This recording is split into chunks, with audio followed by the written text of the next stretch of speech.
கூட்டணியுடைய பங்கு பேச்சுவார்த்தையில் தமிழக மக்கள் முன்னேற்றக் கழகத்திற்கு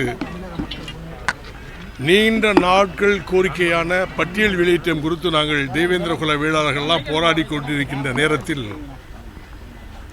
ஒரு பொது தொகுதியை மகிழ்ச்சியோடு மனநிறைவோடு ராஜபாளையம் தொகுதியை நான் பெற்றிருக்கிறேன். மற்ற மகிழ்ச்சி. ஒரே ஒரு தொகுதி தான். ஆமாம். இது எப்பவுமே நீங்க களத்துல வந்து அந்த ரிசர்வ் தொகுதியிலேயே போட்டிட்டது இந்த பொது தொகுதி அப்படின்றது அதுக்கு காரணம் சின்னம் சார். சின்னம் என்பது நாங்கள் பின்னால் சொல்லுவோம். இப்போதைக்கு ஒரு பொது தொகுதி வாங்கியிருக்கிற காரணம் வந்து பட்டியல் வெளியேற்றம் என்பதுக்கு இது முதல் அறிகுறி வெற்றி. இப்போ எந்த சின்னம்ன்றது முடிவு பண்ணலையா சார்? ஏன் சார் சின்னம் என்பதுதான் பேசுவாங்க.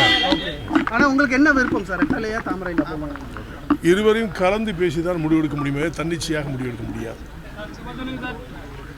இப்போ இன்னைக்கு திருப்திகரமாக இருந்தது. திருப்திகரமான பொது தொகுதி எங்கும் போது இதுவரைக்கும் ரிசர்வ் தொகுதியிலே நின்று பழகிய நான் பொது தொகுதி என்னும் பொழுது எங்கள் மக்களுடைய கோரிக்கையை நிறைவாக கிடைத்திருக்கின்ற மற்ற மகிழ்ச்சி. முதல் படி வெற்றி என்பதை நான் காண்கிறேன். 100% ஜெயிப்போம்.